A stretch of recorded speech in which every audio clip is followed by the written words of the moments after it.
Hello and welcome back to Sunday Vibes One and All. We are back in Clubhouse 5. I actually love it here. Absolute sport fest. And I'm joined by Henry Hill and Patrick Van Straten. How are we doing, lads? Pat, you okay? I'm good. I'm ready to go. I also like it here. It's clean.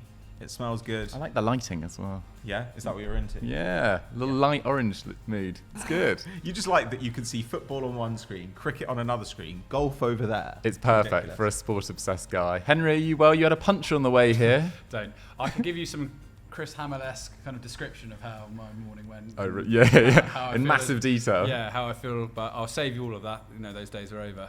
No, I'm fine. Happy to be here. It's lovely and light in this place, which I cannot say for previous sets that we've worked in. Yeah, I think this looks good. Today, we're going to be talking about how to take your side to the next level. So we've done the top 6, and we've done the top 7 or 8, I think.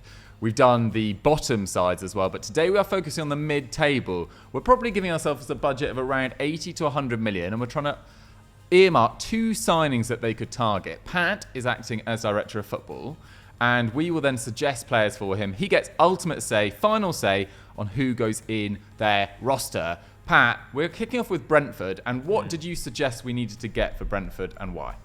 Well, I think their first need is pretty obvious, right? Mm-hmm. They are going to need a striker. They brought in Kevin Schade at the end of last season, but I mean, he is a winger, really. They've got a bunch of those guys who are kind of inside forwards, but Ivan Toney out for some time. And he was responsible for 41% of their goals last season. The only people who scored more than him in the league were Erling Haaland and Harry Kane. But he's not just a goal scorer. You know, this isn't like losing a Callum Wilson or someone. He's also absolutely pivotal to the way they play. He's the guy who gets them upfield. He's the guy who creates for the players around him. So I definitely want a striker. I would also like a creative midfielder. Mm-hmm. I was looking at Brentford's creative numbers, and they've always done a good job of getting just enough attack out of the players they've got. But I would like to see them get more. There are only 3 players in the squad who averaged over 1 chance created per 90 last season. One of those was Damsgaard, who was directly on 1 chance created per 90. So it's not particularly good. It doesn't feel like a club like this should have to be subsisting in this way. I think they can go and target somebody who does add that extra bit of creative spark. So I would really like them to do that, especially because any striker they get might not be as good as Toney. So having that extra imaginative presence in the side, I think, is going to help them. So that's what I want. We're focusing on the front end of the team. What have you guys got? I like it. Henry, do you want to kick off with your striker? All right, I'll go for it. I think we've spoken about him a bit in the last few weeks. Victor Gyökeres from Coventry City. 21 goals last season, 10 assists, and this is what I like. And yeah, I've got it written down with the quick players I've got around him, and Burmo. Schade, as you say, their aim is to make him into a kind of... He's so quick. He's like the 7th quickest player in Bundesliga history, and they're hoping to make that into like a striker. It hasn't quite worked out yet in terms of his numbers, but that should happen. I think Gyökeres could be the guy to get him sort of in the pitch. I reckon this will be about 25 million, 20 million. He's only got a year left in his contract. Lots of competition. I think apparently Sporting Lisbon want him, which is quite fun. And yeah, if you look at his numbers, he really does power the ball up the pitch. He ranked in the top 1% for progressive carries in the Championship, top 4% for successful take-ons, about 7 touches in the penalty area per 90, which is big for the massive for the Championship. I mean, it's all green if you look on FB Ref, his statistics. I think he's an excellent striker. And he's had 2 good seasons in a row at Coventry. It wasn't like last year was a flash in the pan. I think he scored 17 the season before in the Championship.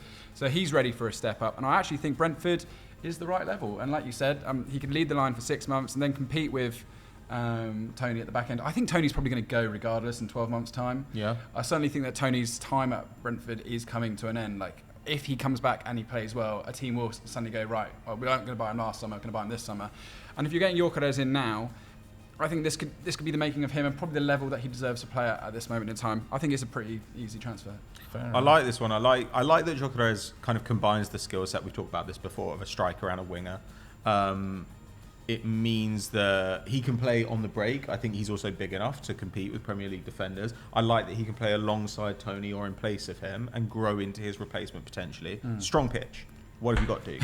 Difficult to match that one. I will say that Brentford have bought from the Championship really well in the past as well. Ollie Watkins, Neil Maupay, they've used that market quite effectively. The guy I'm going for is a little bit more punchy. He's at the other end of his career, and it's Mehdi Taremi of FC Porto. He's only got 1 year left on his contract. What a blast from the past. I know. But if you look at his record at Porto, it's actually stunning. So 3 seasons there, he's got 80 goals and 49 assists in 147 games. So he's at 0.9 goals and assists per 90. He's done it in the Champions League as well. He scored goals against Juve, Chelsea, Atletico Madrid, Liverpool. He got a brace against Bayer Leverkusen. Last year, 27 goals and 9 assists. And you might say, would he swap Porto for Brentford? That's a legitimate question. But he's got 1 year left on his deal. And he actually only came to European football 4 years ago from Iran. So it feels like playing in the Premier League might be on his wish list. He doesn't look like he's going to get a really elite sort of top 8 club. So a move to Brentford, a move to London, I'm sure his family would be keen on that potentially as well, although Porto is a lovely city. Yeah, I mean, I can see them potentially getting this done. And he scored 20 goals the season before last as well. They finished 2 points behind Benfica. So if Brentford were to offer them, say, 30 million euros for Mehdi Taremi with 1 year left on his deal, they might be willing to do that and reinvest in their forward line. I recommended him for Aston Villa last week as a striker. So Taremi getting back-to-back shout-outs on Sunday Fives. How old is he again? He's 30. And he turns 31 soon. Yeah, it is. I just wonder if Porto, he's got like a 60 million euro release clause, I think. I just wonder if Porto, his goals are so invaluable that I almost think they just hold on to him for some reason. That's my. Yeah. They are good sellers. With a year on his deal, though. I just think at this point, he's you're not going to get loads of money for him. I almost think his goals are more worth just having him in the side for 1 more year. But I do think the Portuguese sides are fundamentally pragmatic. I do think they'll look at where Benfica are, they'll look at where they are, and I think they'll probably be realistic. And if you make a hefty bid, they're going to say he's 30, he's got a year left on his deal. If he wants to go, we're going to let him go. Okay. Wages wise. Look at you just taking down. No. Actually, I really like Mehdi Taremi. I really like this suggestion. I don't think you should. I don't particularly like Mehdi Taremi. I'm going with Gyökeres on this. I think he's younger, he's cheaper. I also think the Championship is more reliable in some ways. Like when players come out of Portugal, they can be absolutely incredible and they can be kind of crap. Even with his Champions League record, though. I don't know. Mudryk has a good record in the Champions League, and he's arrived and he's been trash. Like I don't know. It depends how you're playing in the Champions League and who you're up against. I think. I'm not discounting him. I'm not saying he's a bad player. I just think that given the price tags and given the age, and even given the fit, I think Gyökeres is going to be my shout here. Attacking midfielders. Okay. I'm going to come back to you. Yeah. So attacking midfield I thought was quite interesting because I do like Vitaly Jenelt and Matthias Jensen. I think they're really effective in the middle of the park. Christian Norgard, excellent defensive midfielder, but I totally agree with you. They could use with something, another option in there, specifically with Josh Da Silva still coming back from injury, still finding his full fitness. Christian Eriksen missing obviously last year. So I've suggested someone who's pretty creative but can play as a defensive midfielder, central midfielder, and number 10, which is quite useful. In Joey Veerman, who plays for PSV. He's 24 years old. He's 6'1". And last year, he was absolutely brilliant for PSV. 7 goals and 11 assists in 41 League and Europa League games. And this guy is an unbelievable progressive passer, 11.2 per 90. To put that in context, around 8 and above is really solid from anyone. And this is, a PSV side that did really well last year in patches, sort of faded towards the end. Ruud van Nistelrooy's now lost his job, but they also had to deal with the absence of Cody Gakpo leaving in January. And it feels like Xavi Simons might leave as well this summer, although he's actually not made any noises that he wants to leave himself, and he's going to consider that PSG offer, it might be an all right time for Joey Veerman to push for a move as well. And a club like Brentford feels like a pretty good landing spot. They've developed talent from outside of the top 5 leagues really effectively. And this is a guy that can do a little bit of everything in the middle of the park. 0.5 XG in expected assists per 90. I think that's way higher than most of Brentford's midfielders. He has been linked to Lazio as a Sergei Milinkovic-Savic replacement. Okay. So I think Brentford will have to get in there early. But that encourages me that if a club like Lazio, who've got Champions League football, are looking at him, that he's easily good enough for Brentford and would make a massive difference. I do think he'd cost around 30 to 40 million euros, which is quite a lot of money for a club like Brentford, but I think he's potentially worth a look at. Interesting. Like it. What have you got? Oh no, he's not pleased with his. No, I am. I really like this, but I'm intrigued to see the reaction to it. As you said, we're playing a bit of fantasy football here. They've got money. They bid £30 million pounds for Brendan Johnson, didn't they? So they've clearly audacious bid. They've clearly got a budget to go and try and get someone exciting. I've gone for Emile Smith-Rowe. at £35 million. Okay. Wow. Now, creatively, his numbers aren't always the best. If we look at 21-22, when he scored 10 and assisted 2, 1.2 shots per 90, 0.7 on target, which is quite reassuring. Only 3 big chances created across the season, less than 1 key pass. However, I don't think that was necessarily his role within that Arsenal side at the time. And if you look at more when he was at Huddersfield, for example, that's when he was super creative. Yeah. Smith Rowe, you might think, why would he go to Brentford? At the end of the day, he was not in the team last year whatsoever. On the left wing, you have Trossard and Martinelli ahead of him, and now in the middle of the park, Odegaard, Havertz is coming in. He's going to be ahead of him too. I don't see where the minutes are coming, because although he did miss 13 games at the start of last season with a groin injury, he was left on the bench like 10 times and not in the squad for 4 times. So his minutes were really kind of piecemeal. Considering how well he played the season before, I was quite surprised to see how little action he got whatsoever. He's got a really strong take-on rate, over 3 shot creating actions per 90 in principle. I just think he's 22 years old. He needs to go and play football. He can fill in on the left wing, and I think he could probably play behind the striker. I think he's got that skill set to drop in the middle. You probably know better than me when it comes to Smith Rowe. I don't see what he's doing being like a development player at Arsenal next season. There's a few guys, to be honest, in the club like that who I just struggle to see where the minutes are coming. He needs to go and play some serious football. I imagine that Arsenal could get some buyback clause in there. I imagine that his value could soar. At 22 years old, I think this is the kind of gamble Brentford could make. And I don't see why he wouldn't go there. It's a progressive club. It plays good football. It's got a great manager. And I just think at this stage in his career, it would be a really fun move. And I'd love to see him blossom into more of like a Premier League regular. I think Brentford would be a great shout for Emile Smith Rowe. Pat wants to keep hold of him, though, I reckon. I'd say this is Pulling on his heartstrings. No. The director of football supports Arsenal. I agree. I think from the player's point of view, he's got to think about what's best for him. And unless he's being promised a significant role next season. Now, obviously, this year he's struggled a lot with injury. That's kind of like the X factor. But he's 22. He does need to be playing regularly if he wants to make good on his promise. And he's a guy who's hit double figures in the Premier League. He was a little bit lucky to do that. But that shows that he can be a player in the Prem, better than being, a backup to a couple of guys at Arsenal. He's not even like the first choice backup. I don't know. This is difficult because these guys are both versatile, which is something that we do see Brentford go for. I'm pulling in your struggling. Would Arsenal accept a £35 million bid for Smith Rowe? That is the question. Yeah, I think so. You think so? Yeah, I think so. I mean, after he's barely played, if somebody offers 35 million for him, I think you have to take that. Because they do need some money to fund their outrageous spending this season. I think so. I'm going to go Smith Rowe, but I don't actually think there's a bad shout in here. I think both of these would make a lot of sense. But I think the Veerman's probably a guy you could try for again next year. Yeah. Whereas Well, unless he's at Lazio. Sure. But whatever, if he goes to Lazio, so what? Whereas I think that with Smith Rowe, getting a 22-year-old homegrown player is an opportunity you might not get again. And if you can pick him up, he probably doesn't even need to move house. No. So yeah, I think Henry's won both rounds of this one, I think. Brutal. Shall we move on to our next team? Yes. Yeah. Fulham. Fulham. Where once again, Hennes has a bit of an He advantage. does have an advantage. Oh, Pat, what were you don't. looking for here? Okay, well, centre-back, first of all. Tosin Adarabioyo, year left on his deal. Apparently had his head turned by Spurs. Don't really get it, but that's apparently on the cards. Issa Diop, questionable availability, was arrested after accusations of making death threats against his ex. He's been released without charge, but we do not know what will happen with that. Shane Duffy, end of his deal. Tim Ream, 35. I think he's gone to Norwich. Yeah. Tim Ream, 35. Yeah. Club legend, King but Ream. you cannot build a defence around him. Sure. And when you look at their underlying numbers last season, by expected goals, the defence was 16th best in the Prem. So there are improvements to be made here. They've already got a defensive midfielder in place, so it makes sense that now you want to kind of zhuzh up the back line a bit. I actually like their fullbacks, but I think the central defensive area needs to be improved. I would also like a winger. Yeah. Manor Solomon, big impact in January. Again, massively out over his skis XG wise, but you can see the benefit that they got from him.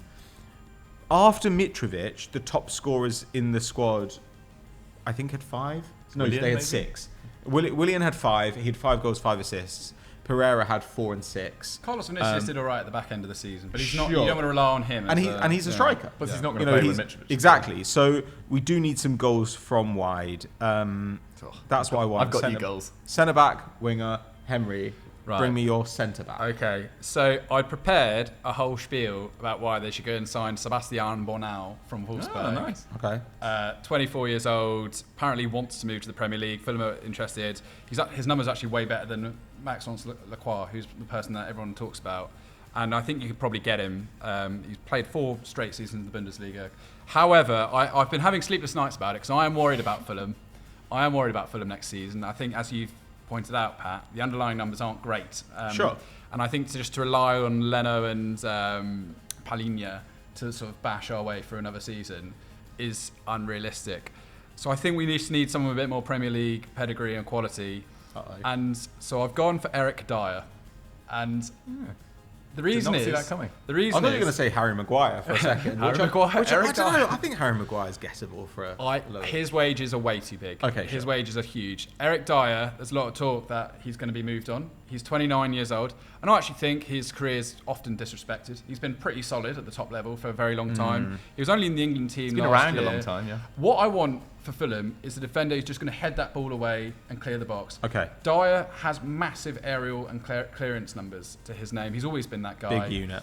He also is not actually as bad on the ball as people make out to No, be. he's fine. He was a right back. He was obviously a central defensive midfielder for a long time. So he's technically quite good. I think he's only on about 80k a week at Spurs. So I think he would potentially accept at this point in his career he could go to a lesser club and still play. And Fulham, being that club. West London side, they always have that kind of bankability to get players in. People like going to play for Fulham. We've always punched above our weight in the transfer market. I just think at this point in time, if Spurs are looking to revamp that defence, although I'd like to sign Bornau as more of an interesting signing, Belgian international, I just think Dyer, 29, a real rock who knows the Premier League at the back, I think he'd probably cost like £15 million maybe. Fulham haven't got that much money to spend this summer, they really don't. If Tosin wants to go the other way and we get Dyer in return, I think that could work quite You're nicely. probably And I winning think, that deal. yeah, I think that would work. I think he's that solid kind of boring centre back which we need at this point in time. Kind of like how Conor Cody and Tarkowski went to Everton. I know they weren't particularly amazing, but that's the kind of guy I'm looking for. That's why I've gone for Eric Dyer. My only issue is that it just doesn't feel like Spurs will... They probably would let him go, but Sanchez they want to get rid of. Longley they haven't brought back. They're close to getting Longley back. Apparently, Yeah. but we'll see. But also, will they let Dyer? Will they let 2 top of the centre backs leave this summer? I mean, their business has been so poorly run so far this year. I mean, they've pulled out of David Raya by the looks of things. They've signed the Empoli goalkeeper. I don't know. It feels so chaotic to deal with Spurs right now, but it's not the worst shout. I mean, Pat, do you like the pitch? No, I don't care about your opinion. I don't mind it. I don't mind it. I do think Eric Dyer has had a better career than people talk about him having had. I like that he's comfortable defending in wider areas. Just a big unit. I think if you were to get Eric Dyer and maybe loan a defender from another big Premier League team, which I think is completely doable, then I like it. But on its own, Poor man's Joachim Andersen. Yeah, I mean, the dream is to bring back a Joachim Andersen. He was like the Rolls-Royce defender. He was the best defender. not leaving. Yeah, I know, but there's no way we can get him. But I still just think that would. He was brilliant. He was amazing. At Fulham. He was awesome. all right. Let's stop talking about him. What have you got? My centre back, I know Henry's going to like this because he absolutely loves this guy. Konstantinos Mavropanos of Stuttgart. 25 years old, spent the last 3 years at Stuttgart after that spell at Arsenal. Didn't get much of a look in at Arsenal. I think he made 8 appearances, but has played, has lived in London beforehand. Emerging as a pretty key part of the Greece national setup. I mean, that shouldn't really be a key part of my pitch because Greece probably don't have the biggest pool to choose from. But last year, They used to have a good pool of centre backs. Yeah, That's true. the one thing they did have. 2004, respect that. 2004, Karagounis. Papadopoulos. Yeah, exactly. Georgios Samaras. Anyway, enough Greek players. Last year for Stuttgart, really effective actually in the opposition box, which actually is not a key thing for Fulham, but I actually think, 2 goals, 1 assist, massive nuisance from corners, and is just amazing in the air full stop. I mean, 71% aerial dual win rate. Last year won over 80% of his tackles. That's absolutely elite. Most interceptions in the entirety of the Bundesliga. Clearly reads the game well, and was a key reason behind Stuttgart surviving through that relegation playoff as well. He's only got 2 years remaining on his deal, and he's currently been linked with Forest. And if I had the option of Forest or Fulham, I'd 100% go to Fulham, mainly because it's less chaotic. And I think you've got a better chance of having a better season next year. It's that Forest owner, just, trying to lure it in. I recommended him for Napoli as a Kim Min-jae replacement. Yeah, I think he could go to Europa League, Champions League level. So if Fulham could get him now, I think it's the time to target him. What do you reckon? How much are we thinking? 20 million euros. Okay, well in that case, yeah, definitely. Okay, we're going to go with Mavropanos. He's on the board. I think again, he's the sort of player that if you can get him, you get him, because I think he can, no offense, play at a higher level. But maybe he sees it, he's 25. Maybe he thinks, I go back to the Prem for 2 years with, a team who play in a nice area of London. They're well supported. They get relegated, and then I go to the big club. Yes, yeah. I mean, I picture if I don't want Fulham to get relegated. If we have half a good season, I think someone's going to take Marco Silva. I think that's the reality. Do you think? I don't know. I think you might be lucky there in that he is perceived as having failed at Everton, clubs, yeah. and as a result, I think that teams will naturally be a bit wary. I don't know who above you is. I was about to say, all the top 10 seem quite settled. He was linked with Spurs. Well, there's a million sackings in the Premier League season, so I mean, I just think. But is he going to get a top 8 job? Exactly, and that's what it's going to take to move him. Unless someone like Pilfer's like Thomas Frank or whatever, he goes. We finished 10th. Yeah. I think you're quite safe. Everyone above you is like pretty set manager-wise, so I don't know. Unless he wants to go back to Portugal or go to say, I don't know, Italy or something. I think that you'll get him for a while. Anyway, buy Mavropanos and loan Darin, and that works out quite well. That's absolutely fine. Yeah, or loan in Bob Holding. Like, he's also really good in the air. Arsenal use him in the last 10 minutes of games to just head everything away. It's not the worst. Okay, winger. What have we got? All right. £30 million on Arno Danjuma is what I'm spending my money on. Boy. He's 26 years old. Now, the loan spell he's just had at Spurs obviously doesn't put him in a great light. Not his fault, though, I don't think. Yes, I agree. He scored twice in all competitions, like 169 minutes in the league. What are you going to do in that time, really? Get the same number of goals as Richarlison. Yeah, he did. He did, to be fair. Let's not forget, he scored 6 in the first 17 games for Villarreal this season. And the season before, he was absolutely massive. Scored 16, including 6 in the Champions League as well. So, and this is in a Villarreal side that didn't really have huge attacking presence, did they? I mean, there's a more compact unit that caught teams on the break. He can play as a winger, and he can also fill in at centre forward because he played in the front 2 for Villarreal, which I think is really important. As we were saying at the top of this segment, after Mitrovic, you've got Carlos Vinicius. I don't want to be in a position where we're only relying on Vinicius as a forward option next season. I think we need someone that can drop in there, and also someone that can play out on the left. I mean, his numbers when he's pairing are pretty impressive. He ranked first for carries into the area in the Championship the season before with Bournemouth when he really exploded. Then he was 7th in La Liga in 21-22, and he ranked 5th for shots on target for 90 in the Championship, and 3rd in La Liga a year later. So he's quite clinical and he's accurate. He can score goals. Villarreal also need to sell. There's Chukwueze, the owner of Villarreal, was saying the reason they're going to sell Chukwueze if an offer comes in is because they have to in order to break even with the more stringent kind of financial fair play regulations over in La Liga. I think Danjuma, he was prepared to go on loan to Everton last season. Spurs sabotaged that move, brought him in and he didn't play at all. He'd have at least gone to Everton and got minutes. I think at this point in his career, yes, he was performing in the Champions League. I think he will probably accept that going to someone like Fulham permanently, like he hasn't had loads of top division pedigree to his name. I think going to Fulham would be a nice step for him. And for £30 million, I actually think Villarreal would bite your hand off at that opportunity. Left winger, forward, in need of a bit of a boost. Stock is nice and low right now, so we can get him now. That's my thinking behind Danjuma. I don't think he's the worst shout in the world. The fitness issues concern me a bit, because even in that great season for Villarreal, he didn't get a huge number of minutes domestically. I think he played, in the end, like almost half his minutes in the Champions League. So that concerns me a little bit. Not a huge amount of regular football, but kind of huge upside. I wouldn't say superstar potential, but like very good potential. Okay. Quite punchy, mine. Pedro Gonçalves, or Pote, of Sporting CP. He is not getting big links. I'm amazed by it. I mean, he does have some experience of English football. He was on the books at Wolves after joining their academy, but was homesick, so then went to Familiação, got named Primera Young Player of the Year, and for the last 3 seasons has been at Sporting CP. And his record there is phenomenal. I don't think he gets enough credit. 58 goals and 34 assists in 129 games. He scored at least 15 goals in each of his 3 seasons there, twice over 20. Last year, 15 goals, 11 assists. We saw it in the Europa League with that amazing goal against Arsenal. Like, this is a guy of top quality. Yes, it's punchy. I think he'd cost 50 million euros. Oh. 55 million euros, perhaps. But I think this is a guy of really high potential. And for Fulham, to get to a next level... Oh my God, Diggs. To get to a next level of challenging in the top 8 or so, you know, you do need to gamble occasionally and, you know, spread your wings. Is he a left winger? Is he playing? He's a left winger /10. I also don't think that is the next level. I don't think the next level for Fulham is competing for the top 8. I think the next level is being absolutely guaranteed to stay up the following season.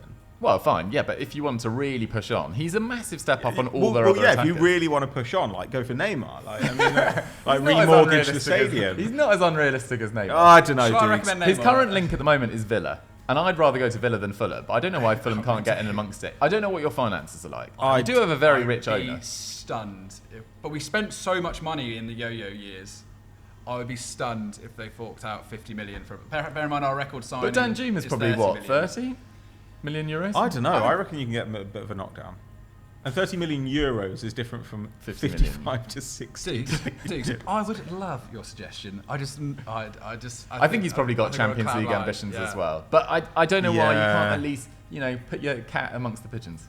It would have to be with the guarantee that he'd be able to move on in a few years, and I don't know if that's necessarily the kind He's of only player 24. I want to be signing. You shine at Fulham in a year, you know, look at João Palhinha, you know, he's now getting bigger clubs. You know, Well, that's the thing. looking I at don't him. want players like that. I want players who want to play for Fulham. So Yeah. That's not Sorry, I'm not possible. the No manager one here. no I one think- wants to stay at Fulham for 10 years. No, but you say no I one do wants to play think for there's something to. I do think there's something to be said for that. Like, I think having players who deign to play for your club, in the hope of a better move one day.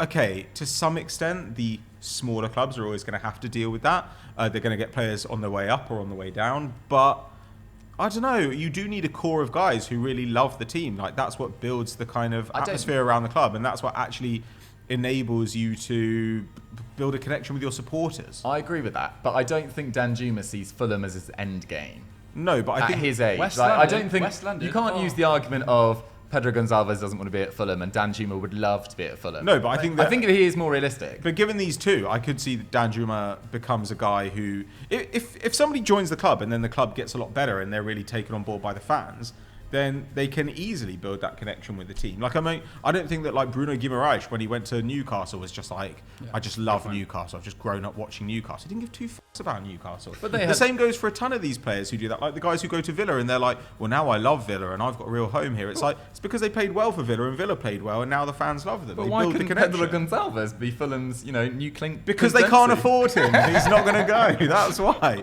Like, that's the main reason. I actually think, though, on the topic of Clint Dempsey, What's that? Were we talking about? I mentioned him. Gio Reyna supposedly is Yeah. available for very little. Very little. Huge attitude problem. Whiny little reportedly. man. But supposedly they'd let him go for as little as 20 million euros. You've already got Anthony Robinson at the club. In fact, you've got a history of the club. Oof. Its connection with American fans and players. Brian McBride. I think that'd be worth like just a little question. Just a I love it. question. Do you I want love him it. in the dressing room, though? I don't know what he's like in the dressing room, but he did parents act as well, pretty yeah. atrociously with the US coach, who's now been brought back, Greg Barholder. Sure, but like, there's very little an American team can do about Gio Reyna, as in like they can't just leave him out. I do think coming to the Premier League, you are instantly like Gio Reyna is a relatively big fish in the US national team. Mm-hmm. In the Premier League, he's a nobody. Okay, I'm actually changing my shout. Oh Jesus Christ! Christian Pulisic. To Fulham? No. Yeah, great. If you can get him, yeah, sure. Seriously. He's on like 200 grand a week. Get him to accept that he's not going to get that. I think for he's them. going to Again. He's going to Italy to Champions Again, League. if you shirt. can That get feels more realistic than Pedro Gonçalves. again, if you can I'll get, admit. I don't know if you could pay some of these guys their quote, then if you could get I'm talking about or realistic Callum signing. Hudson-Odoi, someone like that. Yeah. Okay. Let's deal with the guys on the table because otherwise we're going to be here all day. I'm going to go for Arnaut Danjuma because it's not pie in the sky. It's a player Fulham could actually sign. Okay, are we done? Are we done Yeah, with we're Fulham? done with Fulham. Oh, Moving on Jesus. to Palace. Pat, That was actually kind of depressing. what did you want for Palace? Palace have done a good job turning that squad over the last few years. I think they can do with another central midfielder. I think they can do with depth basically all over the park. I still think they could do with a proper right back. You know, But we're focusing on the attack. Zaha, end of his deal, not quite confirmed whether he's off or not, but who knows? Yep. 7 goals, 2 assists last season, which is not great, and he has been in decline for some time, but still 2,300 minutes, still one of the squad leaders for expected goals, still second for dribbles, by miles top at dribbling into the penalty area, by the way, about twice as many of those as Elise. So there is something that he still does in that side, which nobody else does. So I would like a left winger, ideally, who could replace him. I also want a striker. Now, I think that during the Chris Hamill era, the dark time that it was, it was very difficult on this channel to talk about Mateta, because Chris was always like, well, if Mateta's playing over Edouard, then that's a disgrace, because Edouard was an ex-Celtic guy. Mateta's all right. But Edouard was terrible last season. 0.27 expected goals and assists per 90. Dreadful. Horrible stuff. Mateta has always had much better numbers than that. He's been a 0.4, 0.5 expected goals per 90 guy. Apparently he's going to Italy. He's less good on the ball, and also, still, despite those numbers, 770 minutes last season. It's clear Palace are not going to trust him to play up front all the time. So, as much as it sucks when you've got Mateta and Edouard to be targeting a striker, they need a striker they trust. So, striker, left winger, I think that would solve a lot of problems for them, because you look around the rest of the squad and you think Doucouré, Eze, Olise, the centre-backs. There is the core here of a really good team. So, I'm looking for... These are real signings that could take the team to the next level. I think that this could really push them up. I like it. Where are we going? Go on, Left Duke. winger. Go on, Dukes. Left winger. Should we start with left winger? I think this is realistic. Probably my best shout of the episode. Jack Harrison of Leeds United. Oh, that is good. 3 years of Premier League experience. He's missed 2 games with injury in that time. He's 26 years old. And Elise is probably more of a natural dribbler. Jack Harrison feels like a more technical player. He's more about delivery from wide. I like the combination of that. He's also quite a good goal scorer. I mean, the last 3 years, he's gone 16 goals and assists, 9 goals and assists, and 12 goals and assists last year in a Leeds side that were pretty all over the place. Went through 3 managers. Rodrigo was the only player to score more goals than him. No one got more assists. And he was 20th for chances created in the league last year, above players like Jack Grealish, above players like Andy Robertson, who have been very creative in the past. Grealish had a great creative year in the Champions League. And I think he also works exceptionally hard, having been under that Bielsa system. I don't think he'd cost a crazy amount of money either. I think we're looking at, I don't know why I keep on working in euros, about £30 million, £25 million for Jack Harrison, with them just having been relegated. Maybe a tiny bit more, but not significantly more. And I think he'd instantly hit the ground running. It's probably my most realistic shout, and I think he has to be the guy. He has to be. He has to. Cards on the table, don't like it. Right. Even when Tough crowd today. Really tough Well, crowd. even when Leeds were crap, normally their attack was still pretty decent. Over the back half of this season, it wasn't. But even in those times, Jack Harrison is really a 0.35 to 0.4 expected goals and assists per 90 player, which Handy. is a solid contributor, but it doesn't have star upside. It doesn't have the ability. I think at best what you get is 0.4 he's not expected. Rafinha, but he's... No, but I think at best what you get out of him is 0.4 expected goals and assists per 90. I think we can aim a little bit higher here, Dukes. I I got asked you told to- off for Pedro Gonçalves. I asked you to aim higher. Yeah, well, that was aiming high money-wise. Okay. All right. Right, my 2 suggestions kind of roll into each other. So, the left winger I've gone for is Jonathan Bamba from Lille. Okay. He's 27. Don't worry. Also, don't like this. Yeah. He's 200 appearances. He scored like 6 or 7 last season. Scored 14 in 2018-19 and 7 in 2021. Really strong, high pressing. 6 or 7 last season. It's a strong start. I've got it written down. He also creates lots. He's a really busy guy. Like works super hard for the team. Lots of blocks, interception numbers. Really strong, high pressing numbers. He obviously plays on the left. Can fill in on the right as well if you want to play as a further forward. He was a top 10 player in Ligue 1 last season with progressive carries and passes into the penalty area. Super creative guy. And I was thinking, why hasn't he left Lille? He's been there for so long. It worries me that he's been there so long. I was going to say bid like 25 million for him. His contract has just expired, and I only discovered this when I was checking. So he's a free agent. He's now available on a free transfer, and Crystal Palace do have the capacity to offer like big wages. We've seen them do it in the past. I think they could get Bamba in as a really good Zaha replacement. They're both Is he a really good Bamba replacement, or is he just good signing because he's free? I don't like it. He's free. And that gives you a bigger budget to go after Fulham and Balogun from Arsenal. That gives you a bigger budget to go to Arsenal and say, He's selling me a package deal, dude. Wait till you hit my striker. This is a package holiday right here. You go to Balogun, you offer 35 to 40 million. I mean, we've talked about Balogun loads. I can say it again, 21 goals, massive shot numbers. Balogun is not going to go to Palace. I don't think he's not going to go to Palace. He's been linked with Inter Milan and Milan. Yeah, but they haven't done anything. He's going to about wait it. and see. Milan are trying to sign Thuram. Inter need to shift a bunch of guys before they even think about signing anybody. I think he's got bigger dreams. And I also think Arsenal might potentially sell to somebody if that club's willing to insert a buyback in the deal. Balogun's had. Let's not forget, he's had one big season. Exactly. And it was was a at big season. It was at Reims. It wasn't like he was doing it for a major club. Thank you. It's Beautiful pronunciation. Thank you. Loads Never of get shots. that wrong. Do you know what was even Regular. amazing last year? His expected goals was 26.6. So he underperformed his expected goals, which is nuts for a striker to score 21 times. His numbers were insane. I mean, we could go on about him. Really exciting guy. Just scored for the USA in one of his first few caps there. You're right. He is wanted by some bigger teams, but he said he won't go out on loan again. I just think if Palace put some money down on the table with the money they've got from the free transfer of Bamba, I do think he would go to someone like Palace. My other shout was going to be Eddie Nketiah. Just players that need to get minutes. Another Arsenal player. What random that you're pulling on Pat's heartstrings. How is that going to convince me? Because you love these players, and of course you're going to think they're good shouts. I have no connection with Balogun. I think he's a homegrown 21-year-old quality striker. If there was is absolutely someone I'd that everyone appeal should to target. the court of scouting. I'm not. You're You're just looking at trying to find quality strikers who are surplus to requirement, and Arsenal do. But your have Jonathan Bamba shout was rubbish, and now you just brought it back with Balogun. It's absolutely not a rubbish shout. I don't know. I mean, on any of yours. It does feel like a sort of. I think you'd have to overpay on wages relative to his actual quality, and it feels like one of those guys who Premier League, like a Cornet, like Premier League teams will sign them.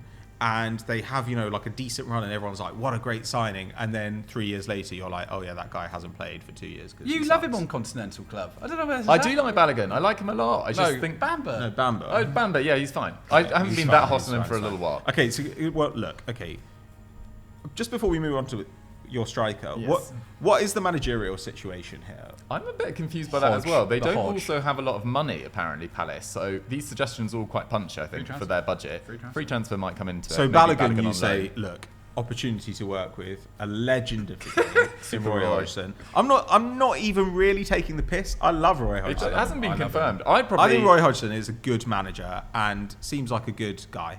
I think the fact that they've not made any noises about who they are bringing in suggests that maybe it is Roy for another year. Interesting. Well, look, Balogun, tempting. Okay. What have you got?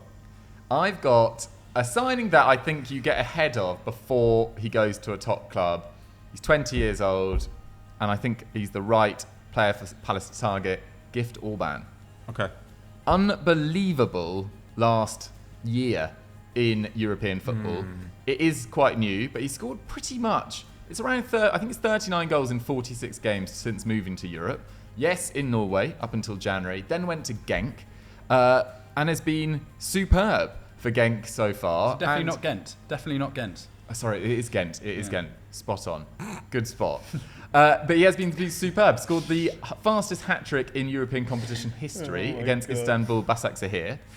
5 goals in 6 Europa League games. He's over 4 shots per 90 in the Europa League. I was actually going to suggest this guy for Spurs. He's a bit small. Kane. He is very small. He's 5'10", but incredibly It's two-footed. not very small. Let's pump the brakes on that. But he's a bit small to play up front in the Premier League. I would Potentially. say. I would argue. But I'm A not little saying that this is necessarily a guy that has to play every single minute in his first season. I think this is a guy who has a potential to be one of the best strikers outside of the top 6 in a year or two. And I think that is a signing that Palace would...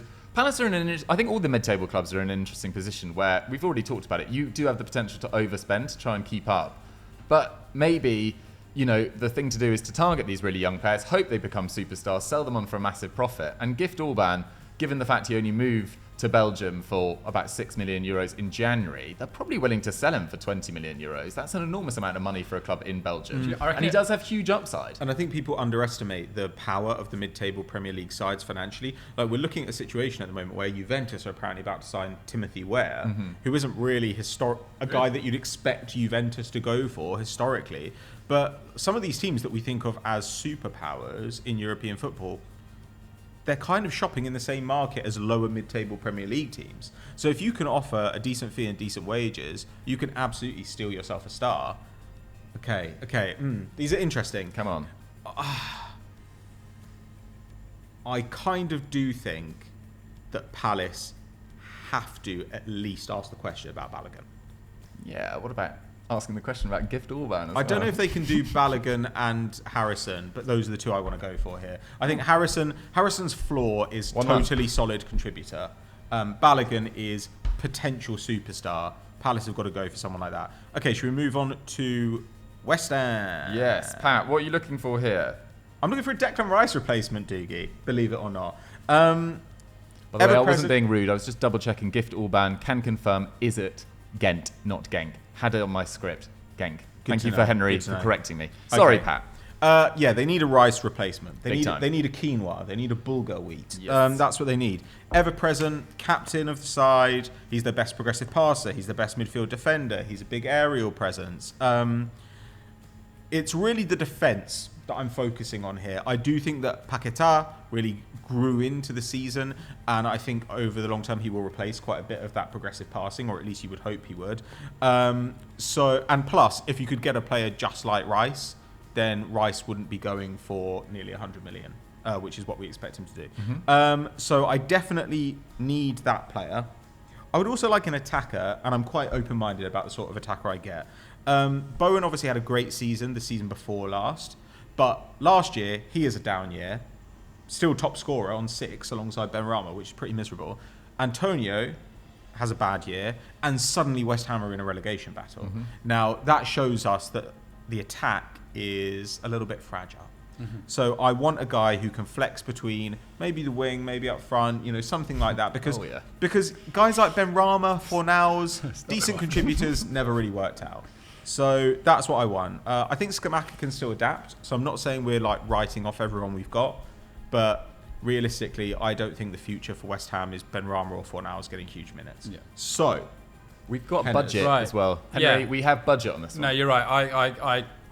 you've got like 100 mil to get your midfielder Well, and if your Rice attacker. is I would leaving say. for 100, they've got Europa League now. I think even more, yeah. So I've been quite punchy with this. I actually think the smart option would just be to sign Tyler Adams out of Leeds. Captain's material. And in the minutes he played, his defensive numbers were actually quite impressive. However, I've gone for something a bit more exciting. I've gone to Monaco for Yusuf Fofana. Thought about this. Yeah, so I'll do my little pitch. He's had a massive season again with Monaco, who I don't think have been finished particularly high in the table. So I think they would be willing to sell if you put the money on the table. In the France World Cup run, he played in every game bar one. So he was a big part of the French World Cup squad as well. He's one of 8 players in Ligue 1 this season to win possession more than 250 times. As well as being a ball winner, he also scored 2, set up 2 goals, and made 32 key passes. 46 successful dribbles as well. So he can do the kind of things that you want in a Rice replacement. He can drive the ball forward, and he's a big ball winner in the middle of the park. He's young, 24 years old. Monaco have shown that they will sell if you put big money on the table. I think if you showed maybe 60 million, he's not the level of Tchouameni. I think if you said 50, 60 million, if you bear in mind they're willing to spend 50 million on Palhinha, that's like the quote that they're potentially looking at. He's more limited and older. Exactly. I think Fofana, I think he would be interested. And we have to remember, they did manage to buy Paquetá when no one really assumed that they would be able to sort of get a guy of that caliber. That's very true. They can get good guys through the door. I really like Yusuf Fofana. I think he's almost as like for like. Obviously, I don't know him personality-wise. Replacing that in Rice is always going to be hard. And that's why I'd say get someone like Adams as well. Get 2 players in that can do sort of a job. But in reality, I think Fofana is the kind of glitzy star number that you can maybe would be a good option for West Ham. Yeah, I think West Ham have got to use their cachet right now. Like the fact that they've just won the Conference League, the fact that they've got money in their pocket. I think they've got to use those things to really try and bolster this squad. Dukes. Yeah, so Henry went for a more dynamic, probably more well-rounded player than me, but I've gone for an elite passing option who can play in a variety of positions in Teun Koopmeiners. Only joined Atalanta last summer for 12 million euros, which I was surprised about. Not that he went to Atalanta, I think that's a great landing spot for him, but that he went for so cheap because his performances at RZ over the previous 2-3 years, nearly winning the league in that COVID-affected season, were phenomenal. And, Calvin Stengs has gone on to not really perform so much, but Teun Koopmeiners last year was absolutely brilliant for Atalanta. 4 assists and 10 goals. got really good delivery from wide areas as well, takes amazing free kicks, and it's clearly something that Moyes is thinking about because they are so linked with Ward-Prowse as well. So they clearly want to work on the fact they are very good from set pieces. Teun Koopmeiners delivers that as well. 17 caps for the Netherlands, was a key member of the Netherlands World Cup squad. And he's at around 2 defensive actions per game, so he's not a massive defender, but he has actually played at centre-back in the past, so that's useful in an injury crisis. 1.9 shots, but nearly 2 chances created per 90. Yeah. Playing as a 10 or in central midfield as well. And he was at 0.5 expected goals and assists per 90. So that is really useful output from a guy that's not playing in your forward line necessarily. And he led the Atalanta side for shots, chances created, and progressive passes. So he's a more attacking option than Rice, but I feel like with Souček and potentially another defensive, more defensive-minded midfielder, coming in, they do have the potential to get a player that I feel will be at a Champions League side in 2-3 years' time. So getting 2-3 years of Koopmeiners, I think, could really take your side in a useful direction. How much do you think we'd have to pay, did you say? 50. I think 40 million euros, probably. I think Atalanta, they're not blessed with a lot of cash. They're probably quite aware that's a huge upsale in a year. And Fofana, how old is he? 24. So we've got a 24-year-old, 25-year-old, Yep. both big guys. I think Fofana is... Big unit. I don't know how I don't tall think he he's is. as big but as... Koopmeiners has got quite Koopmeiners presence. is 6 foot. Okay. So... He's actually spent 2 years at Atalanta, my bad, but either way. This is a rough one. I think 2 good options. I think the suggestions have been pretty good across the show so far, if I must say. They have been very good. I think I'm going to go for Fofana. Okay. I think both were really good choices. I think he's just a little bit easier to get hold of. This is rough. I think Henry's winning 5-1. Okay. I think it's that true. I think you got 2. You got... I got 2. Okay. Maybe I got Jack Harrison. Yeah. Let me hear your attacker. Okay, so, I mean, based on you said anywhere in the forward line, the thing is, Scamacca, I'm pretty certain is going back on loan to Italy. They're looking at Roma, a loan with an option to buy. They've obviously lost Tammy Abraham. They don't trust Belotti, and I think they want another striker, and Scamacca doesn't really want to be there anymore. So Michail Antonio on a podcast said that the problem with Scamacca is that David Moyes like scrappy guys. David Moyes like guys that will just hustle the one little chance. Scamacca is a very pretty player. He can knock the ball around, and that's the problem. What is Antonio doing saying that? Shut up. Well, he also said that he'd score 30 goals at Man City on that. Well, he should shut his mouth. I'm sorry, but he's your club mate, and I don't think he'd say it about a player who was English. I don't think he'd come out and kind of publicly taught them a little bit. He did, yeah. There was some nuance to it. He did say he's a really good player. He's just not a fighter, which I thought was quite demeaning. Yeah, but I think that's like when Troy Deeney said that Arsenal players didn't have any balls. It's kind of clear what you mean. Yeah. So I was looking for a centre forward. We can't have Michail Antonio as the only striker option for another season. We simply cannot. Because he was crap. So I'm looking for someone who doesn't touch the ball loads, big aerial win rate, someone who's a bit of a unit at the end, who would make the most of the chances available. I think the cheap option would be Mbalo Nzola from Spezia. I think he's amazing. If they had them, and we've got some budget here as well, I would maybe look at Taiwo Awoniyi from Nottingham Forest. I actually thought he had an excellent end to the season, and he's a brilliant striker.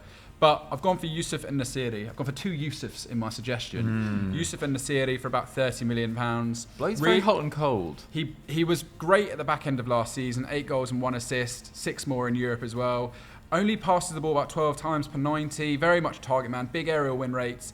Last season he was on 0.35 goals per shot on target, which is all right. But when he scored 18 2 seasons ago, it was 0.65. So he can be really clinical. He's been at Sevilla for 4 years. I do reckon that Sevilla, although they've got Champions League football, they do sell to the Premier League. There's obviously not a load of money in La Liga at the moment, and I think if you put some money on the table for En-Nesyri, he would potentially be in. They would potentially do business. I read in the Sun that apparently he doesn't want.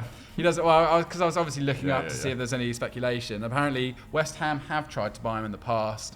Apparently, he's not keen on cold climates. Let me tell you right now, Yusuf, it is boiling in London right now. It is absolutely boiling. So I just think this would be a good forward option, a bit more reliable and a bit more seasoned than Scamacca was at Sassuolo.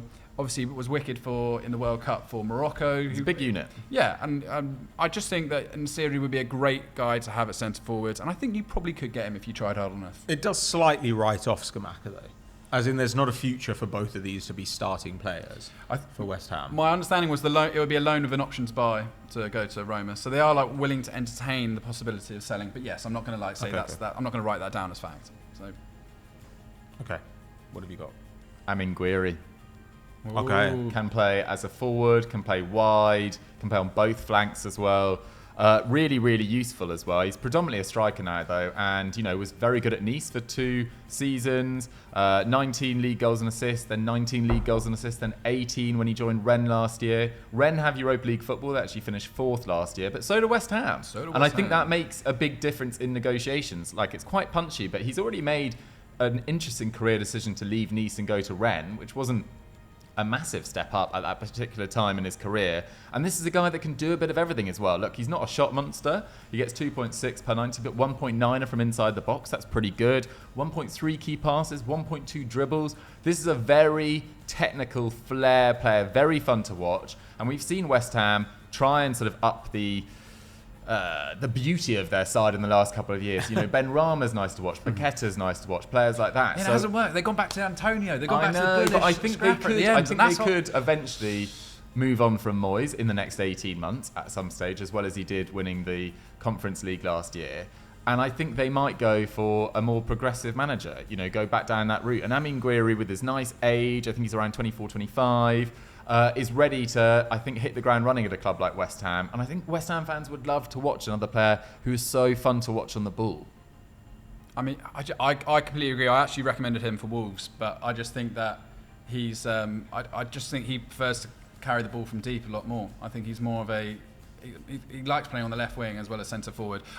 Don't get me wrong. Whatever. Yeah. I know you're a big fan of Guiri. I just think as more of a straight out centre forward, that's what they potentially need. But because we do have Scamacca, I think, I don't know if I want a guy that just says, well, that was a complete bust and we'll never go back at all. I don't know. And actually, I would say that when Antonio was at his best, he was often dropping deep and carrying the ball quite a lot. I think I've got to go Guiri here. I think he's a fantastic player. I think this is absolutely the right signing. Can play with pretty much anybody in that front line. Yeah, okay, we'll bring him in. Okay, so that brings us to Wolves. Yeah. And Wolves, I want to give a shout out to Kieran Hughes, who sent me a breakdown of Wolves on Twitter. Really, really in depth. I can't go into all of it. But first target for the summer, central midfielder. Joao Moutinho, out of contract. Ruben Neves, off to Saudi Arabia. Nunes, not the greatest first season, to be honest with you. I wasn't that impressed. He pushed on and played on the wing at different points. But generally speaking, no indication that he's going to be the passing hub, or certainly the defensive hub that Neves can be. No indication that he's going to be the elite level distributor that Moutinho could be.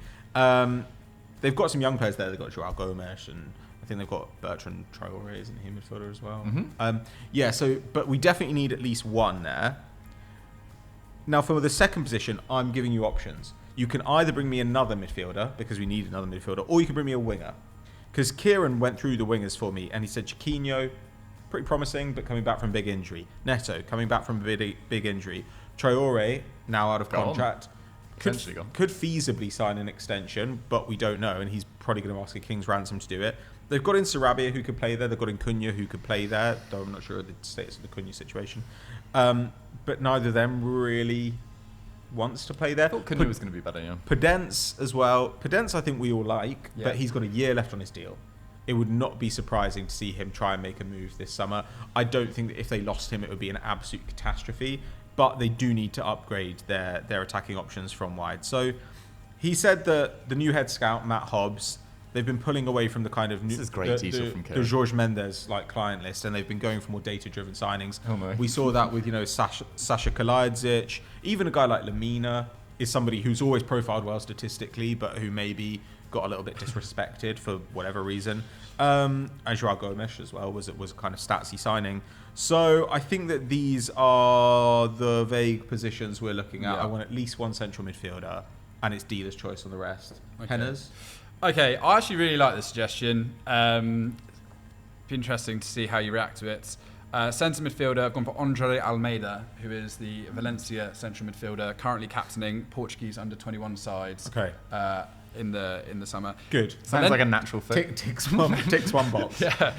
Well, he was probably Valencia's best player last season. They only bought him a year ago from Vitoria for €8 million. He got 2 goals and 6 assists. I mean, his numbers are pretty epic. 2.6 progressive carries, 6.6 progressive passes. I'm not going to bore people with too many stats, but basically, compared to Neves, he got 0.8 progressive carries and 6.5 progressive passes. So he's better than Neves in those fronts. Neves is just sort of a guy that sits deep, isn't he? Sprays the ball long. Really good block numbers and interception numbers. But I actually think Almeida is more like a guy that can get on the ball and shove forward. He's very versatile, so he can play at central midfield, he can play in central attacking midfield, and he likes to drift out a bit to the left from time to time. He can do a bit of everything, really, and he's got big tackling and defensive numbers too, 3.1 tackles and interceptions per 90, which I really do like. I just think that, Valencia are going nowhere, really, let's face it. They had a bit of an upturn at the end of last season. He's young, like I said, in the under-21 side. He's got leadership qualities too. I still think they could get a Portuguese player in through the door. I still think they've got enough players in the squad, a history of doing well with that kind of talent. He was the best player in their opening defeat to Georgia. He won the man of the match in that for the under-21. So yeah, I really like Andre Almeida, and I think if you went to Peter Lim and you said, hello, here's £35 million for your central midfielder, he probably would take it because he's that kind of guy. I think Wolves is actually, although he maybe could go to a better club, I actually think Wolves is probably a pretty good step up from Valencia right now. I think it's just a nice fit which makes a lot of sense, and he is another guy they could flip for a good profit in a few years' time. I know it didn't quite work out with Gonzalo Guedes, but I think Guedes was maybe a bit tired at the end of his time at Valencia. I think that almost dragged on a bit too long. I think Andre Almeida would be a really good time for him to make the steps to the Premier League. I like it. What have you got? I've got 2 central midfielders as requested. One of them more realistic than the other. I'll start with the more realistic one. Nicolo Rovella.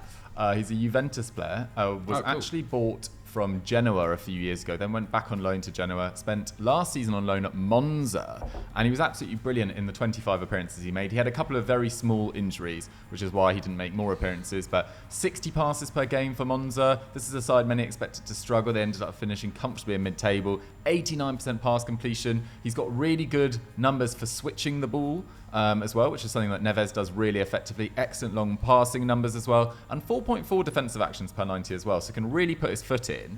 He's got 3 years remaining on his Juventus contract. Man City and Lazio have supposedly been admirers of him in the past, but I couldn't find anything firmed up on that. Goodness and me. Juve, potentially losing Rabiot this summer, almost definitely losing Rabiot this summer. Maybe they'd want to keep hold of him, but I haven't seen that much talk about it in the Italian newspapers. How old is he? I think he's 22. So it feels like a bit of a hidden gem, really, and played really well at a Monza side, as I said, that many people expected to struggle. I think Wolves could get hold of him. And Juve's finances, they might be willing to sell. Yeah, plus they're interested supposedly in Thomas Partey. I mean, they're back on their bullshit. Who's your other one? Who's your other central midfielder? Punchier, Maxence Caqueret. But yeah, that is punchy. But I am surprised that there is not more speculation about him with bigger clubs at the moment. It does feel really weird. It feels like we've been talking about him for a number of years now. I think since that Lyon run to the semi-finals in 2020. But he's been a regular for the last 3 years. He's still just 23. He was actually captaining France's under-21 side last night alongside a midfield of Kefren Turam and Claudio Kono, which is just ridiculous in one side at under-21 level. And Lyon, look, they have been very good at selling players in the past. Ferland Mendy, Paqueta, and Ndombele, Lacazette. Like, they always get considerable fees for him. But I'm saying if you give them the Neves money for Caqueret, I think there's a chance that they accept. He's also, they need to sell, don't they? Yeah, their financial situation. And I think if they offer £50 million for Caqueret, I think he's potentially could be a better player than Neves in 3 years' time. Quite comfortably. Much more dynamic on the ball, very good in tight spaces, metronomic with his passing. I really, really like him as a player. And yes, it feels punchy for Wolves to aim for this player. But what better way to get Lopetegui back on side than to give him one of the best under 23 or 23-year-old and younger midfielders in Europe? And I think it's punchy, but I think it is potentially achievable because I don't see that much other speculation about him. I don't think he goes. He might turn them down. That's the issue. But I think if he'd say yes, and I don't know, I mean, Newcastle got Bruno when they were a potentially relegated team. I mean, I know they offered him big wages. I don't think Wolves can compete with that. But supposedly they are limited this summer. They're looking kind of in the 15-20 million range. So you're offering Guiri as well as Almeida. He was going to be your fault. He was, but I had my cheaper option was going to be Borja Mayoral. Okay. Of Getafe, 8 goals last season. He can play centre forward. He can play on the left. His numbers have actually been so good. Yeah. Even at Roma when he was hardly getting minutes, he was pretty decent for Real Madrid as well. He's clearly way better than Getafe, who are going to have to probably sell at some point. So that was my sub option to Guiri, but I went for Guiri for more of like a showy piece. But yeah, I actually think Borja Mayoral, I really like him. I don't understand why he's ended up at Getafe. Yeah, I think he's he a good could have player. done so much better. And he could play centre forward, which I think they'll need because Costa's gone. Cunha was pretty useless last season. Kalajdzic is going to be coming back from a heavy injury. The Mexican guy, Raul Jimenez. sadly, I Aging think out. is finished at the top level. So who And have we got on the table then? So I'm bringing in Andre Almeida and Borja Mayoral. And I've got Rovella and Kakaren. Yeah, and I think that my combined package is about 50 million. Mine's Yeah, on I mean, we're going to go 70, 80. slightly over the mark here, but Kieran ran through the centre backs for me, and the centre backs pretty solid. Colin, Kilman, Totti, and Dawson. Like, I'm kind of fine with that. They maybe need some right back cover because Johnny hasn't been good, but they've still got a right back, left back very Still got Semedo as strong. well. I still think that you want to kind of bet on Neto. Maybe you bet on another year of Podence and hope Chiquinho comes back. And I still want to see Kalajdzic in this attack. Yeah. So I think I'm going to go Rovella. I think I have to go Rovella. I think he's just got such a good profile, so exciting, exactly the kind of player they should be going for. I think Kaka is a bridge too far. I also like Almeida, so I'm going to go Almeida, Rovella. I like it. I like that. That's going to be our midfield, and I think turning a midfield as good as they both were, turning a veteran of 36, 37, Moutinho, maybe not quite that old, maybe 35. No, I think he is that old. But turning Moutinho, 35-year-old Moutinho and 26-year-old Neves into a couple of really young players with potential to grow together, that's exactly what I'd like to see. And one of the reasons that you went and got a manager like Lopetegui is to convince these kind of guys to come. Absolutely. So, all those things are done. We've now got one more club. Yes. They're not Brighton. quite in the same category, right? Yeah. We've got Brighton here. I didn't put, basically, I'll come clean. I forgot we needed to do Brighton. So I actually haven't done Brighton, but we've done these clubs in massive detail. Brighton are in a upper tier, I think. They probably should have been done in the top 6. Henry, who did you suggest for Brighton? Because what I'm really looking for. Pat, what are you looking for? Well, I was looking for a right back and maybe a centre back if they couldn't get Colwell. But I'd really like to hear right back. Last season, obviously they've got Tariq Lamptey, barely played. They've got Veltman in. It looks like they might re-sign him. That was what De Zerbi implied, but it hasn't been done yet. But last season we saw Caicedo play minutes there, March play minutes there, Gross play minutes there. It was a problem spot for them. So I want a right back who is good enough to grow into that. It's tricky because I think Brighton at this point can start to be a bit more ambitious. Do you know what I mean? They can start to look higher than just going for some guy from Belgium who we maybe haven't heard of who could blossom into something excellent. I think someone like Pablo Maffeo out of Mallorca would be perfect. His dribbling numbers are massive. He would be like the budget option that I'd go for, and I can't believe more Spanish sides or sides aren't looking at him. Mazraoui, his wages are too big, even though he wants to leave Bayern Munich. But I'd be interested to hear what you think of this. Neco Williams out of Nottingham Forest. They're too rich, aren't they? Well, I liked the Mazraoui show. well, you may take it. I like the Mazraoui shout too. I just don't think that Brighton can afford his wages. Neco Williams, I think he's a lot better than this Nottingham Forest team, in all honesty. I think he was one of the more consistent performers last year. He ranked 9th in the Premier League for tackles in total, so he's a really busy guy in the tackle. He's in the top 66 percentile for carries and shots as well, so he likes to get forwards. I think in a better team, in a more progressive system, which Brighton would be, I think we'd see a much better player than what he is at Nottingham Forest. I just think that he's hamstrung. Well, most of the players were hamstrung by Nottingham Forest's massive overlay last season. I just think that he could be, for £30 million, Nottingham Forest will need to sell at some point. I know they are rich, but they can't have spent that much money and probably going to have to spend even more this summer to reassert themselves. They are going to need to make sacrifices in certain places. I think Neco Williams is 22 years old, really was impressive for Fulham when we had him, trained at Liverpool, obviously. For me, he has the profile of a player. He can be much better than what he is at Forest. And I think someone like Brighton, with a great manager in De Zerbi, great at getting forward, clearly strong in the tackle, I think he offers a bit more to Veltman in that regard. That was my suggestion. But yeah, I like Mazraoui. I just think that's more of a dream option. I think Neco Williams, if you put money on the table, 30 million, they would be maybe interested. I'm sure they would be interested. I want to bring a guy to you. What do we think of Kyle Walker-Peters? Yeah. I had him for Aston Villa last week. It's an easy one. I only didn't go for him because I talked about him for Aston Villa last week. Big progressive pass numbers, big progressive carries. So in that sense, not as explosive, but somewhat similar to Tariq Lamptey. Obviously, he had his best season for Southampton playing on the left, but he is right-footed. He is a right back, right wing back. Technically, good age. In a relegated side, feels like we could probably get him for a reasonable fee. You could also ask them about Livramento while you're there. On his fitness situation. But I think Kyle Walker-Peters is also a possibility. Yeah. I think... Why don't you decide this one then? Kyle Walker-Peters or whoever the f*** he said. Kyle Walker-Peters definitely over Nico Williams. I'm personally not that hot on Nico Williams as a player. I like his versatility. I like the fact he can play left back as well, but I just don't think he's Brighton level for where they want to go. I think Mazraoui was probably the best shout, but I agree. That would have been sick. It's probably a bit more unrealistic, but he can play in a back three as well, I think, on the right-hand side as well, which would be useful. And what was the other position, Henry? Centre back. All right. I'm really excited by this suggestion. This is Brighton saying we're a team going in the right direction. They're going to Lyon. They're going for Castello Luqueba. Oh, 20-year-old. This guy looks great. Yeah, I mean, first of all, he's left-footed, which is what Colville is. He's a left-sided centre-back, or wherever Colville plays. And also his profile. You know what I mean? But he's left-footed. He's left-footed. He plays in exactly the same position as Colville. Okay, you heard that. And yeah, he's a real star. He's a star in the making. Massive interception numbers, and also it's his ability to break out with the ball, which I think is super impressive. Because similar to Colville didn't make many tackles, but he was like the metronome to that side, really gets the attacks going. Luqueba could be that guy. Look, we just discussed with Cacare. Lyon will probably have to sell a bit more. They've obviously sold Malo Gusto already this summer. I think Luqueba, he's being looked at by RB Leipzig as a replacement for Joško Gavardio if he does go. And I know that's going to be tricky to compete with, but we've seen Brighton are willing to spend 30 million, probably more, on Colville. And I think for 35, 40 million, you could get Luqueba as well. 20 years old, French star in the making, as you said, out of Lyon.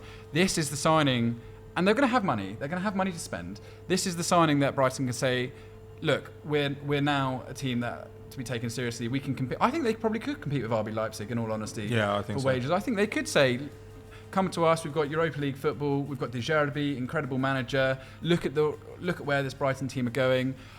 He's 20 years old, and let's face it, they could probably flip him for a profit. And if they really wanted to, they're realistic about the fact that they that's kind of the way that they work. They're not going to stand in your way. They'll say that, right? They'll be like, you give us 3-4 years, and at the end of that, you get a move to a super club. Yeah. And the thing I really like about Luqueba, my sense is that they'd be more willing to let him, if they have to sell an asset, they'd be more willing to let him go than maybe Cacare or Cherki. Yeah. But he never panics. If you see him receive the ball, no matter how much pressure he's under, no matter if he's kind of on the back foot or off balance, he never panics. He steps back, he reassesses play, and he plays a smart pass, which I think is something that you need to do if you want to be this sort of possession side and go up a level. And it's something that they really benefited from when Colwell was playing for them. I think it's great. I think he's probably the obvious guy that you have to go for. I guess there are some other people that we've talked about continually, young centre-backs around Europe. But in terms of ticking every box and being a very Brighton signing at the same time, Luqueba feels like the guy. So I like it. Henry, you've been on absolute smoke today, Henry. Very impressive. Wow, I think you beat me about 8-2. It's not about beating you, Dukes. It's about educating. Well, I like to gamify it, You got the win. Education. Thank you very much, guys. We spent a lot of money today, but I'm happy with the signings we made mostly. You were a very good sporting director, I think. Very fair, to be honest. And Henry, well done you for getting the W. Guys, thank you so much for watching Sunday Vibes for another week. I hope you guys have enjoyed the week of Dougie, Henry, Pat Daly. There will be other people back next week, post Glastonbury potentially. Hopefully. But guys, thank you so much for watching. If you've enjoyed this, don't forget to like the video, subscribe to the channel, let us know your thoughts on what you want future topics of Sunday Vibes to be. Let us know in the comments, and have a great weekend. We'll catch you later. Bye bye.